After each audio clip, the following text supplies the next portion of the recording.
حج ان لوگوں پر فرض ہے جن کو جو صاحب استطاعت ہوں. جو صاحب استطاعت ہیں نہیں ہیں ان پر حج نہیں ہے. دوسری بات من استطاع الیہ سبیلا, جس کے پاس استطاعت ہے. استطاعت میں کیا ہے؟ آپ حج کے لیے جا رہے ہیں, آپ کے گھر والوں کے پاس اتنا خرچہ ہونا چاہیے کہ آپ واپس آ جائیں تو انہیں کوئی بھوک نہ تنگ کرے, انہیں کوئی مسائل نہ درپیش ہوں, انہیں کچھ مسئلہ نہ ہو. اتنے پیسے ہونے چاہیے. آپ کے پاس سفر کے پورے پیسے ہونے چاہیے. آپ کو سفر کا امن وہ بہت ضروری ہے, کوئی مشکل نہ ہو. صحت یہ بھی بڑی ضروری ہے. اب اس مرتبہ یا گزشتہ سال سب سے بڑا مسئلہ تو سفر کا ہے, جہاز بند ہے. دوسرا مسئلہ صحت کا ہے, کرونا کی وبا ہے, اس کی وجہ سے جو ہے سفر نہیں ہو رہا, اور اس کی وجہ سے سعودی عرب کی حکومت نے احتیاطی تدابیر کے اوپر حج کو محدود کیا. گزشتہ سال تو بہت کم تھا. الحمدللہ اس سال جو ہے سعودی عرب کے فرمانروا خادم الحرمین الشریفین شاہ سلمان بن عبدالعزیز اور ان کے ولی عہد امیر محمد بن سلمان اور سعودی عرب کی وزارت داخلہ, چونکہ جو حج کمیٹی ہے اس کی سربراہی سرپرستی تو اس کی کرتے ہیں خود شاہ سلمان اور ان کے ولی عہد امیر محمد بن سلمان, لیکن جو حج کمیٹی ہے اس کے سربراہ ہیں سعودی عرب کے وزیر داخلہ امیر عبدالعزیز بن سعود بن نائف جو ہیں. تو انہوں نے فیصلہ کیا اور سعودی عرب کی وزارت صحت نے کہا کہ ہم 60,000 لوگوں کو حج کا بندوبست کر سکتے ہیں. پھر یہ ہوا کہ کیا یہ باہر سے آئیں یا اندر سے؟ بڑی سوچ و فکر اور غور کے بعد سعودی عرب کی حکومت نے یہ فیصلہ کیا کہ اندر سے مختلف جنسیات کے جو لوگ ہیں وہ حج کریں گے. لہٰذا اب جو ہے اندر سے مختلف جنسیات کے جو لوگ ہیں وہ 60,000 کی تعداد میں انشاءاللہ حج کریں گے, مکہ مکرمہ پہنچیں گے, عرفات میں پہنچیں گے, لبیک اللہم لبیک کی صدائیں لگائیں گے, اللہ کو راضی کریں گے, اور انشاءاللہ بفضل اللہ تبارک و تعالی اللہ کریم جو صدائیں سننے والے ہیں, جو دعائیں سننے والے ہیں, جو مان جاتے ہیں. قرآن کریم میں کہا گیا امن یجیب المضطر اذا دعاہ ویکشف السوء, کون ہے جو اضطراری حالت میں جب کوئی تمہاری بات نہیں سنتا, جب کوئی تمہارے ساتھ کھڑا نہیں ہوتا, جب کوئی تمہیں پوچھنے والا نہیں ہے, کون ہے جو تمہاری بات کو سنتا ہے؟ وہ اللہ ہے. سنتا ہی نہیں ہے, وہ جو مشکل ہے, جو پریشانی ہے, جو آفت ہے, جو ابتلا ہے, اسے بھی ختم کر دیتا ہے. لہٰذا پوری امت پر, پوری انسانیت پر اس وقت یہ جو کرونا کی ابتلا آئی ہوئی ہے, لبیک اللہم لبیک کی صدائیں لگاتے جب یہ حجاج پہنچیں گے تو انشاءاللہ ہمیں امید ہے کہ جب یہ عرفہ میں پہنچیں گے, جب یہ مکہ مکرمہ میں پہنچیں گے, اور پھر اس کے بعد باذن اللہ یہ روضہ اطہر رسول اللہ صلی اللہ علیہ وسلم کی مسجد میں پہنچیں گے اور روضہ رسول صلی اللہ علیہ وسلم پر حاضری دیں گے, تو انشاءاللہ اس وبا کو بھی اللہ تبارک و تعالیٰ پوری انسانیت سے ختم کریں گے. حج جو ہے اگر اس کو دیکھا جائے تو ایک عاشق کا اپنے محبوب کے ساتھ محبت کا اظہار ہے, جس کا مقصد یہ ہے کہ کسی طریقے سے, اور ایک بندے کا اپنے خالق کے ساتھ, اپنے مالک کے ساتھ اپنی عبدیت کو مانتے ہوئے اس بات کا اظہار ہے کہ اے اللہ تو میرا خالق و مالک ہے, تیرے حکم پہ میں ساری آسائشیں بھی چھوڑ سکتا ہوں, تیرے حکم کے اوپر. جیسا کہ قربانی ہے, آپ دیکھیں نا کہ حضرت ابراہیم علیہ السلام جو ہیں ان کو ان کے خواب کے بعد انہوں نے اپنے بیٹے کو کہا کہ انی ارا فی المنام انی اذبحک فانظر ماذا تری, کہا میں نے خواب دیکھا ہے, میں تجھے ذبح کر رہا ہوں.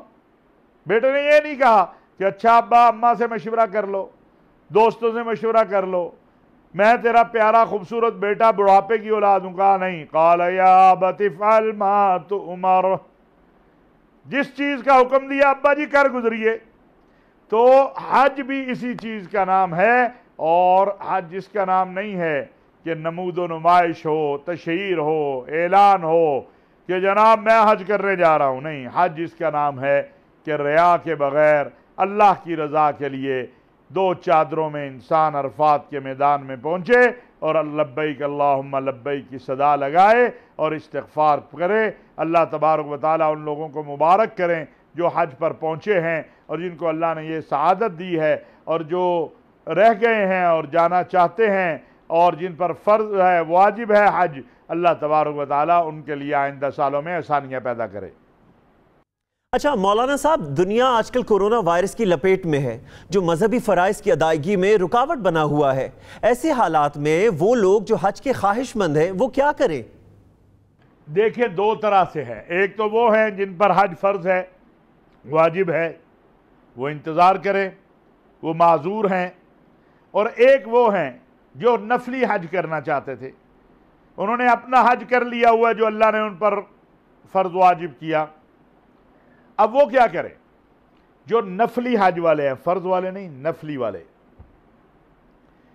وہ پیسے کسی مستحق کو اس نیت سے دے دیں کہ میں نے یہ حج کے لیے رکھے تھے، اب اللہ من استطاع الیہ سبیلا، استطاعت نہیں ہے، جا نہیں سکتا، پابندیاں ہیں، مشکلیں ہیں، مصائب ہیں، لہذا میں اس مستحق کی جو غرض مند ہے میں اس کی مدد کر رہا ہوں، اور انشاءاللہ اللہ تعالیٰ اس کو اگر کوئی اس نیت سے کسی کی مدد کر دیتا ہے تو اللہ تبارک و تعالیٰ اسے دو ثواب دے دیں گے، ایک حج کا اور ایک اس غرض مند کی غرض کو دور کرنے کا۔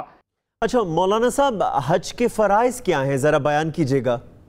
دیکھیے حج جو ہے جیسے میں نے عرض کیا، احرام باندھنا اور عرفات میں پہنچ جانا، اور اس کے بعد مزدلفہ ہے، مزدلفہ کے بعد منا ہے، منا میں ایک دن پہلے ترتیب یہ ہوتی ہے کہ ایک دن پہلے جو سنت ہے آپ منا میں پہنچ جاتے ہیں، وہاں آپ 5 نمازیں بعض لوگ ادا کر لیتے ہیں، اس مرتبہ تو رش نہیں ہوگا تو لہذا 5 نمازیں منا میں ادا کر لیتے ہیں، کچھ لوگ جو ہیں 4 نمازیں ادا کر لیتے ہیں، اور اگلے دن منا کے آپ عرفات میں پہنچ جاتے ہیں اور مغرب تک آپ وہاں رہتے ہیں۔ جب مغرب کا وہاں وقت ہو جاتا ہے اور اعلان ہو جاتا ہے، پھر وہاں سے قافلے نکلتے ہیں اور مزدلفہ میں آ جاتے ہیں اور رات مزدلفہ میں رہتے ہیں۔ یہاں فجر کی یہاں 3 نمازیں پڑھتے ہیں آپ، ایک مغرب اور عشاء اور ایک فجر۔ بعض لوگ ترتیب کی وجہ سے فجر سے پہلے بھی آ جاتے ہیں۔ یہ دیکھیے ایک بات یاد رکھیے کہ مسائل امام اعظم ابو حنیفہ رحمۃ اللہ علیہ نے یا دیگر ائمہ نے جو مسائل بیان کیے وہ اس وقت کے حالات اور تقاضوں کے مطابق تھے۔ اگر آج کچھ حالات بدل گئے ہیں اور ترتیب حکومت کی مختلف ہو گئی ہے تو آپ مزدلفہ سے منا جا سکتے ہیں، منا جا کے آرام کیجئے اطمینان سے، اور اس کے مطابق جو آپ کا معلم جو ہے یا آپ کا جو گائیڈ ہے وہ آپ کو ترتیب بناتا ہے، اس کے مطابق جا کے کنکریاں مار لیجئے، کیونکہ آپ اگر اس ترتیب سے نہیں چلیں گے تو ایسا نہ ہو خدا نخواستہ کوئی نقصان ہو جائے، اور پھر قربانی، بعض لوگ تو قربانی کے پیسے جمع کروا دیتے ہیں، لہٰذا ان کو ٹائم ایسا دے دیں، بینک والوں کو ٹائم ایسا لکھوا دیں جس میں آپ کو یہ گمان اور خیال ہو کہ میں آسانی سے کنکریاں مار سکوں گا، اور اگر آپ کو یہ پہلے دن خیال ہے کہ میں نہیں مار سکوں گا، رش ہے، ابھی تو نہیں اس بار ہوگا لیکن آئندہ سالوں میں، تو پھر آپ دوسرے دن کے لیے انہیں کہیں قربانی کر دیں، لیکن پھر آپ کو اس وقت تک کے لیے احرام میں رہنا ہوگا۔ جب آپ پہلے دن کنکریاں مار لیں، قربانی ہو جائے، اس کے بعد آپ حلق کر کے احرام نکال دیں، پھر آپ طواف کریں، اور پھر آنے سے پہلے یہ کنکریاں جو ہے آپ نے 3 دن مارنی ہے، اور 3 دن مارنے کے بعد طواف وداع کرنا ہے، اور پھر مدینہ منورہ جو نہیں گئے ان کو مدینہ منورہ جانا چاہیے۔ مختصر تو حج یہی ہے، اور اسی کو اب اس میں جو ہے حج تمتع ہے، حج افراد ہے، حج قران ہے، 3 قسمیں ہیں اس کی، وہ پھر ایک اس مرتبہ تو میں یہی عرض کروں گا کہ ترتیبات چونکہ خود سعودی عرب کی حکومت نے طے کی ہوئی ہیں، لہذا جو ان کی ترتیب طے ہے اس کے مطابق آپ چلیے۔ یہاں پہ وقت ہو چکا ایک چھوٹی سی بریک کا، بریک لیتے ہیں اور بریک کے بعد واپس آ کر پروگرام کے سلسلے کو یہیں سے آگے بڑھائیں گے۔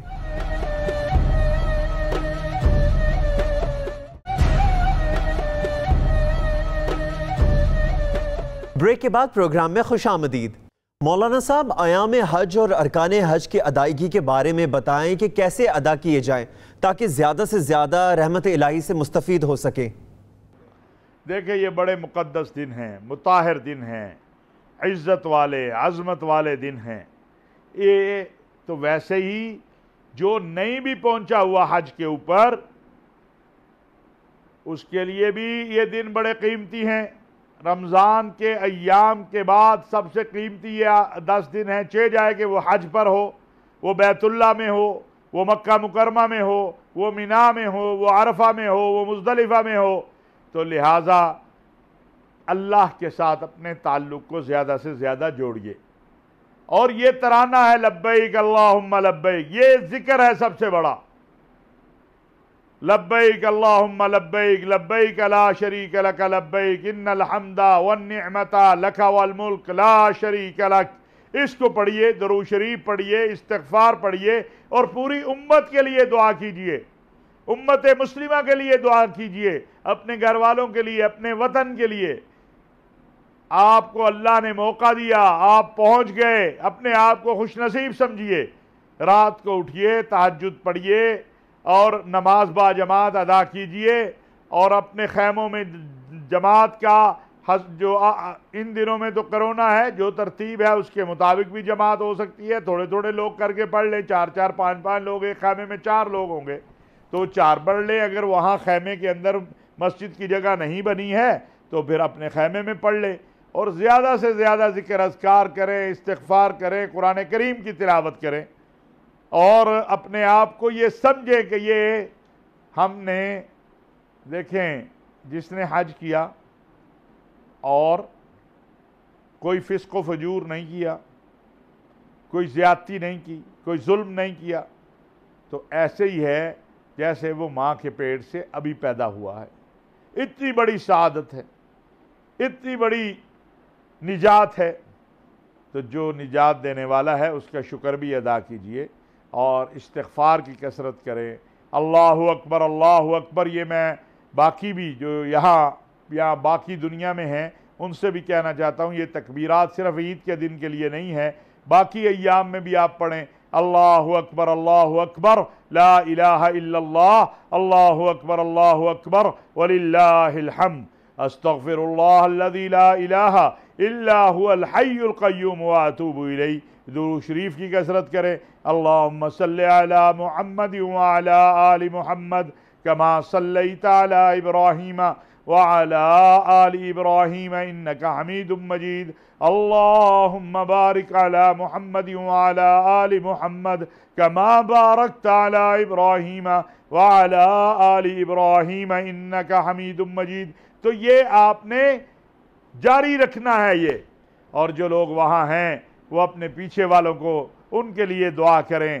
مولانا صاحب، حج اکبر کی حیثیت یا جمعے کے دن عرفہ آ جائے تو کیا اس کی کوئی خاص فضیلت ہے؟ بلا شبہ جمعہ کی دن کی ایک اپنی فضیلت ہے، اور اگر جمعے کے دن عرفہ کا دن ہو تو اس کی پھر اور زیادہ فضیلت ہے، اور اس کی اور زیادہ عظمت ہے، اور اس کی کیونکہ جمعہ عظمت والا دن ہے اور پھر عرفہ عظمت والا مقام ہے، تو لہٰذا یہ بات بڑی واضح ہے کہ اگر جمعے کے دن آ جائے حج، جو کہ اس بار تو نہیں ہے لیکن اللہ تعالیٰ نصیب کرے آئندہ سالوں میں جو لوگ حج پہ جانے والے ہیں، تو بلا شبہ جمعے کی عظمت ہے۔ مولانا صاحب، 9 ذوالحج کو یوم عرفہ کہنے کی وجوہات کیا ہیں، اور یوم عرفہ کے روزے کی فضیلت کیا ہے؟ دیکھیے، میں نے جیسے کہا کہ یہ تو عرفہ جو ہے یہ عرفات میں لوگ جاتے ہیں اور وہاں ہی حج ہوتا ہے۔ اگر کوئی شخص پاکستان سے یا انگلستان سے یا امریکہ سے یا کینیڈا سے یا افریقہ سے پہنچ جائے، سعودی عرب پہنچ گیا، جدہ پہنچ گیا، مکہ پہنچ گیا، مینا پہنچ گیا، مزدلفہ پہنچ گیا، اور وہ عرفہ کے دن عرفات میں نہیں پہنچا تو حج نہیں ہوگا۔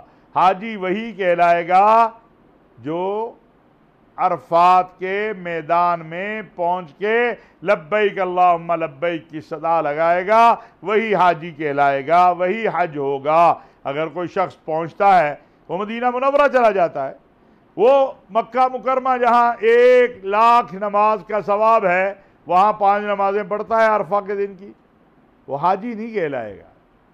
اس کا حج نہیں ہوگا۔ لہذا اس دن کے روزے کا بھی بڑا ثواب ہے، بڑا اجر ہے، اور روایات میں آتا ہے کہ 1 سال کے روزوں کے برابر ہیں۔ تو لہذا جتنا میں نے کہا کہ جو وہاں ہیں وہ کوشش کریں، اور جو یہاں ہیں وہ یہاں کوشش کریں، تاکہ زیادہ سے زیادہ اس سے مستفید ہو سکیں۔ اچھا مولانا صاحب یہ بتائیے گا کہ استطاعت ہونے کے باوجود جو شخص حج نہ کرے، اس کے بارے میں قرآن و حدیث میں کیا وعید ہے؟ بہت بڑی وعید ہے، اور میں تو اس کو اس قرآن کی آیت کی روح سے دیکھتا ہوں، وَمَنْ كَفَرَ فَإِنَّ اللَّهَ غَنِيٌّ عَنِ الْعَالَمِينَ۔ وَمَنْ كَفَرَ، جس نے استطاعت کے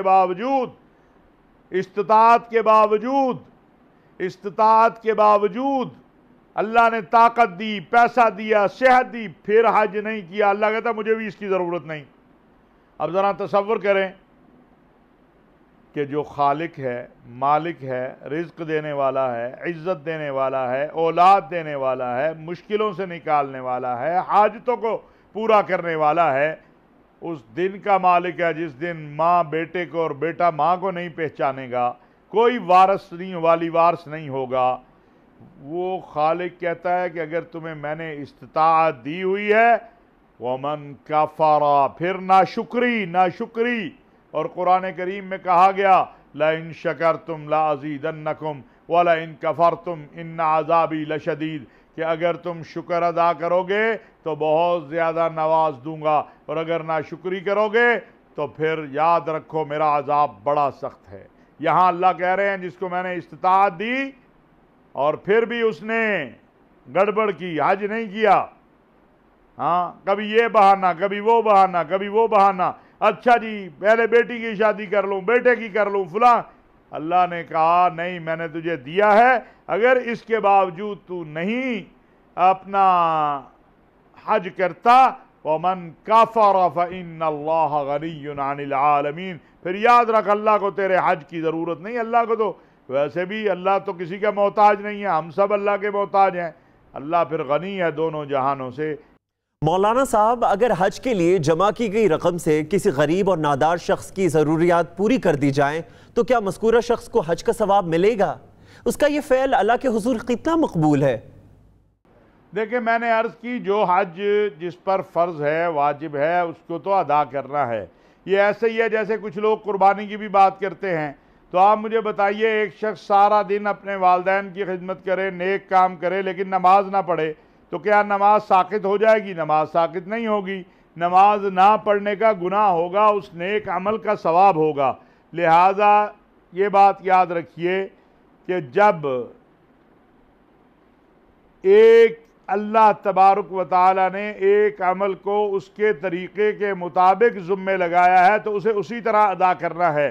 یہ ممکن نہیں ہے کہ اسے آپ اپنی مرضی سے کہیں کہ ایسا ہے۔ ہاں نفلی میں نے پہلے عرض کر دیا کہ اگر نفلی حج ہے تو پھر وہ مدد کر دے، اللہ تبارک و تعالی اس کو اجر دینے والے ہیں، وہ حج کا ثواب بھی دے دیں گے اور کسی جو ہے ضرورت مند کی ضرورت پوری کرنے کا بھی۔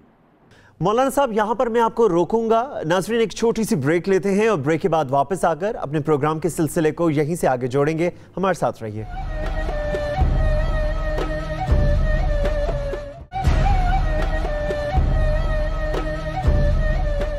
بریک کے بعد پروگرام میں خوش آمدید۔ قربانی سنت ابراہیم ہے۔ صحابہ کرام رضوان اللہ علیہ نے جب حضرت صلی اللہ علیہ وآلہ وسلم سے عرض کیا کہ قربانی کیا ہے تو آپ صلی اللہ علیہ وآلہ وسلم نے فرمایا تمہارے باپ ابراہیم کی سنت ہے۔ اللہ تعالیٰ نے اپنے پیارے نبی حضرت ابراہیم علیہ السلام کو اپنے بیٹے حضرت اسماعیل علیہ السلام کو اللہ کی راہ میں قربان کرنے کا خواب دکھایا تو خلیل اللہ نے سر تسلیم خم کر دیا۔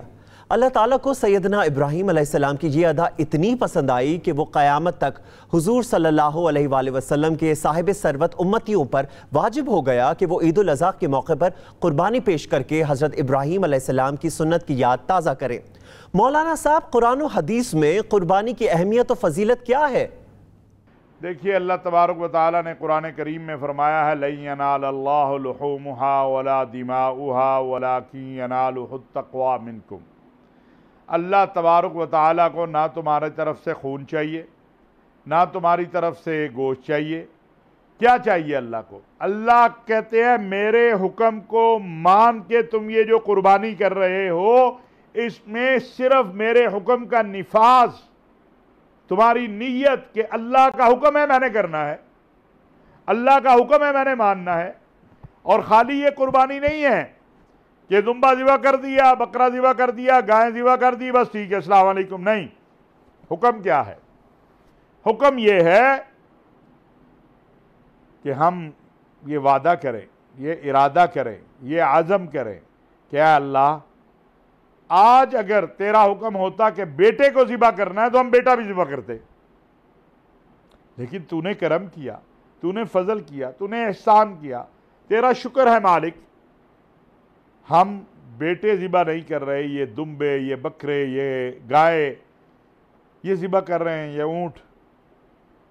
اور ہم تیرے ساتھ یہ وعدہ کرتے ہیں کہ جو تیرے احکامات ہیں ہمیں نظر آئے گا اس میں نقصان ہے، جھوٹ بولنا ختم کریں. کہتے نہیں، جھوٹ بولے بغیر میرا سودا نہیں بکتا. یہ میرا تصور ہے، سودا پھر بھی بک جائے گا. غیبت مزہ آتا ہے ایک دوسرے کی غیبت کر کے. امام اعظم ابو حنیفہ رحمۃ اللہ علیہ نے فرمایا کہ اگر مجھے غیبت کرنی ہوتی میں اپنی ماں کی غیبت کرتا. کیا مطلب؟ کہ اتنا بڑا گناہ ہے اور اتنا بڑا اجر ہے، جس کی غیبت کر رہے ہیں اسے تو ثواب ہو رہا ہے، اپنی طرف سے میں اس کا نقصان کر رہا ہوں، جبکہ اس کو تو ثواب پہنچ رہا ہے، اس کو تو فائدہ ہو رہا ہے. غیبت، کسی کا مال مارنا. اب زمین پہ قبضہ کر لیا، ناجائز مال مار لیا، دھوکہ دے کے پیسہ کما لیا اور پھر بڑی قربانی کر دی اللہ کے ہاں. اس قربانی کو اللہ کہتے ہیں ایسی قربانی کی مجھے ضرورت نہیں ہے، مجھے تو ایسی قربانی کی ضرورت ہے جو میرے لیے ہو. ہاں، قرآن کریم میں آیت ہے، جتنی بار اس کو پڑھیں اتنا ہی زیادہ اس سے نور ملتا ہے، روحانیت ملتی ہے. ان صلاتی ونسکی ومحیای ومماتی للہ رب العالمین لا شریک لہ وبذالک امرت وانا اول المسلمین. میری نماز میں سجدہ اس لیے کرتا ہوں میرا اللہ راضی ہو جائے. ان صلاتی ونسکی میری قربانی، ومحیای میرا مرنا، ومماتی میرا جینا اللہ رب العالمین کے لیے. اب اگر قربانی اس لیے ہے کہ اللہ راضی ہو اور اللہ کا حکم ہے تو پھر مزے ہی مزہ ہے، انشاءاللہ اللہ کے ہاں مقبول ہوگی. تو اس لیے میرے عزیزو گزارش یہ ہے، میری التجا یہ ہے، میری التماس یہ ہے کہ قربانی کی نیت اور ارادہ اللہ کے لیے ہونا چاہیے. انما کوئی بھی کام ہو، نیک عمل ہو، بلکہ ہماری تو ساری زندگی قرآن و سنت کے تابع ہونی چاہیے. انما الاعمال بالنیات وانما لکل امر ما نوی فمن كانت ہجرته الى اللہ ورسولہ فہجرته الى اللہ ورسولہ. کہ عملوں کا دار و مدار نیتوں پر ہے. اپنی نیت، اپنا ارادہ کہ اللہ میں اگر تیرا حکم ہوتا اپنی اولاد بھی قربان کرتا. اور جو آدمی یہ جذبہ رکھتا ہو کہ اللہ کے حکم پہ میں نے اولاد قربان کرنی ہے، وہ گناہ کیوں نہیں چھوڑنے کا ارادہ کرے گا؟ وہ غیبت سے کیوں نہیں بچے گا؟ حسد سے کیوں نہیں بچنے کی کوشش کرے گا؟ وہ قبضوں سے کیوں نہیں بچنے کی کوشش کرے گا؟ ناجائز مال کھانے سے کیوں نہیں کوشش کرے گا؟ یتیموں کا مال، ہمارے ہاں بدقسمتی یہ ہے کہ اگر دوست ہے، بھائی ہے، فوت ہو گیا، اس کے بچے چھوٹے چھوٹے ہیں، مال پہ قبضہ کر لو. ماں باپ کا نہیں خیال رکھتے ہم، اولاد اپنے ماں باپ کا خیال نہیں رکھتی ہے، ہمسایوں کا خیال نہیں رکھتے. تو ان ساری چیزوں کی طرف بھی ہمارا احساس جانا چاہیے کہ جہاں ہم قربانی کر رہے ہیں وہاں ہم نے ان کاموں کو بھی قربان کرنا ہے، ان کاموں سے بھی بچنا ہے، ان کاموں سے بھی دور ہو جانا ہے جو کام اللہ اور اللہ کے رسول کو پسند نہیں ہے. مولانا صاحب، آج کل سوشل میڈیا پر ایک ویڈیو وائرل ہو رہی ہے جس میں قربانی کے جانوروں کے سینگ کاٹ کر ان کو مہنگے داموں فروخت کیا جا رہا ہے. قربانی کے جانور کو یہ ایذا پہنچانا اور اس مکروہ فعل میں ملوث افراد کے بارے میں کیا کہیں گے؟ دیکھیے، ٹوٹا ہوا جو جانور ہے یا جس کا اس طرح سے سینگ کاٹ دیا گیا ہے وہ تو قربانی میں لگے گا نہیں. لہٰذا لوگوں کو چاہیے کہ جب وہ جانور لینے جائیں تو اچھی طرح سے اس کو دیکھیں، اور جب اچھی طرح سے اس کو دیکھیں گے تو پھر انشاءاللہ تعالی اس فراڈ میں نہیں آئیں گے۔ اور جو یہ فراڈ کرنے والے ہیں، حکومت کو چاہیے کہ ان کو پکڑے اور ان کو زیادہ سے زیادہ سزائیں ہوں، ان کے جانور ضبط کیے جائیں، اور ان جانوروں کو جو اذیت دی جاتی ہے ہمارے ہاں قوانین ہیں اس کے مطابق سزا ہو، اور ان جانوروں کو جو ہے پھر جب وہ صحت مند ہو جائیں تو اللہ کے لیے ذبح کر کے لوگوں کو کھلا دیا جائے، اس کو نہ دیا جائے، اس کو جرمانے میں اس کے جانور ضبط کر لینے چاہیے اس شخص کے جو اس طرح کی حرکت کرتا ہے۔ مولانا صاحب، آج کل ایک ٹرینڈ چل گیا ہے کہ قربانی کا جانور زیادہ سے زیادہ مہنگا لیا جائے اور پھر اس کی رشتہ داروں اور محلے بھر میں نمائش کی جاتی ہے، اس بارے میں شرعاً کیا احکامات ہیں؟ اگر تو یہ نمود و نمائش کے لیے ہے تو یہ اللہ کے ہاں تو مقبول نہیں ہے۔ شریعت اسلامیہ تو ہمیں یہ حکم دیتی ہے کہ ہم اگر جانور لیں اور ہمارے محلے میں، ہماری گلی میں، ہمارے علاقے میں اگر ایسے لوگ بھی ہیں کہ جو قربانی نہیں کر سکتے تو ہم اپنے اس جانور کو گھر کے اندر باندھیں، نہ کہ باہر پھرائیں، اس کی نمود و نمائش نہ کریں تاکہ کسی کی دل آزاری نہ ہو۔ لیکن چونکہ یہ تو ایک اب پرابلم ہے ہمارا، اس کے ساتھ ساتھ میں یہ عرض کرنا چاہتا ہوں کہ اگر آپ کی نیت اللہ کے لیے نہیں ہے اور نمود و نمائش کے لیے ہے تو یہ اللہ کے ہاں تو پھر اس کی کوئی قبولیت نہیں ہے۔ اس سے اچھا تھا آپ یہ جانور ذبح ہی نہ کرتے، آپ یہ قربانی ہی نہ کرتے، کیونکہ یہ تو اللہ کو ناراض کرنے والی بات ہے، اور قربانی تو ادا ہو جائے گی آپ کی، لیکن جو گناہ ہے ریا کا اور خلوص سے نیت نہ ہونے کا، اس کا گناہ بھی ہوگا، لہٰذا اس سے احتیاط کرنی چاہیے۔ اچھا مولانا صاحب، یہ بتائیں کہ جانور کے ذبح کرنے کا طریقہ کار کیا ہے؟ تکبیر پڑھنے کے بارے میں کیا احکامات ہیں؟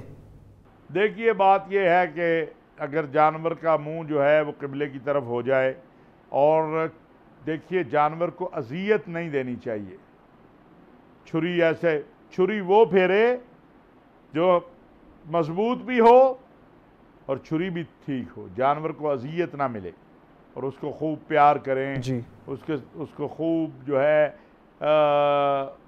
اس سے اذیت نہ دیں، کوئی انداز ایسا اختیار نہ کرے جس سے اس کو اذیت ملے، اطمینان کے ساتھ قربانی کریں، اور پھر اس کا جو گوشت ہے وہ غرباء میں بھی تقسیم کریں، رشتہ داروں میں بھی تقسیم کریں، اور فقراء میں بھی تقسیم کریں۔ یہ نہ ہو ویسے تو گھر میں رکھ سکتے ہیں، اور یہ بھی ایک نئی چیز چل پڑی کہ جی نہیں، گھر میں تو آپ گوشت جو ہے سارا بانٹ دیں، سارا بھی نہ بانٹیں، یہ برکت والا گوشت ہے، شفا والا گوشت ہے، اللہ کے نام پر آپ نے دیا ہے، گھر میں بھی پکائیں اور لوگوں کو بھی دیں، 3 حصے کر لیں جس طرح بتایا جاتا ہے، اس کے مطابق اس کو جو ہے وہ تقسیم کر لیں۔ مولانا صاحب، قربانی کے گوشت کی تقسیم کیسے کی جائے؟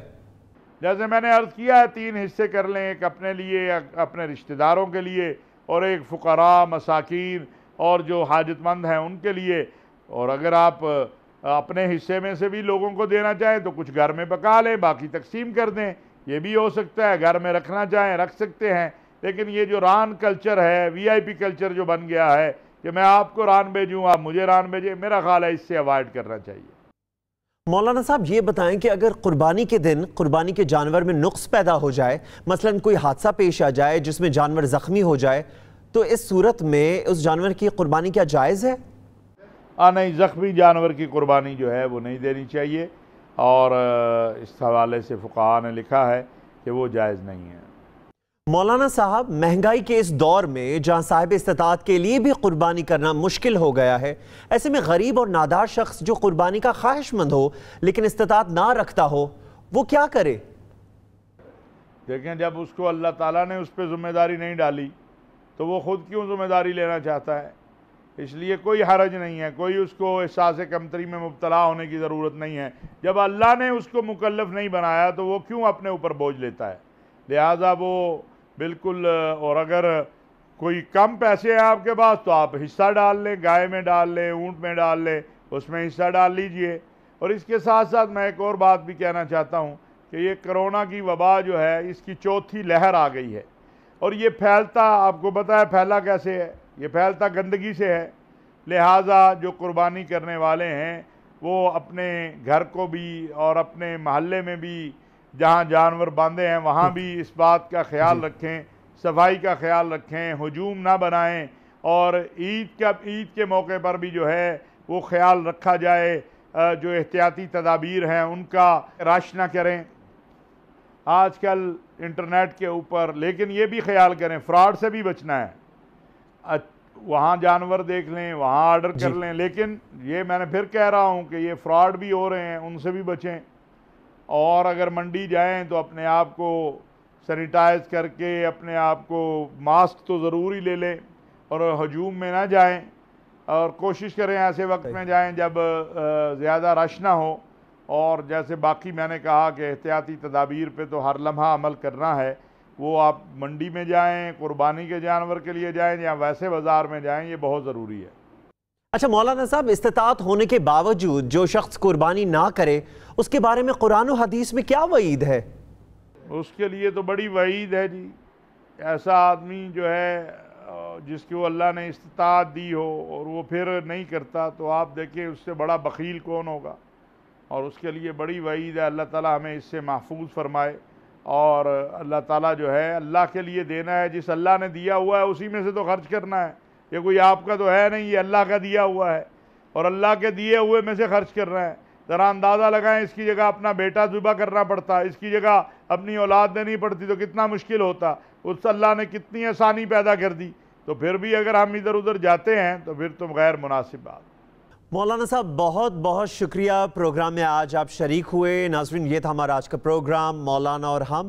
اسی کے ساتھ ہی اپنے میزبان فہد عباسی کو اگلے ہفتے تک کے لیے اجازت دیجیے۔ اپنا خاص خیال رکھیے گا۔ اللہ حافظ۔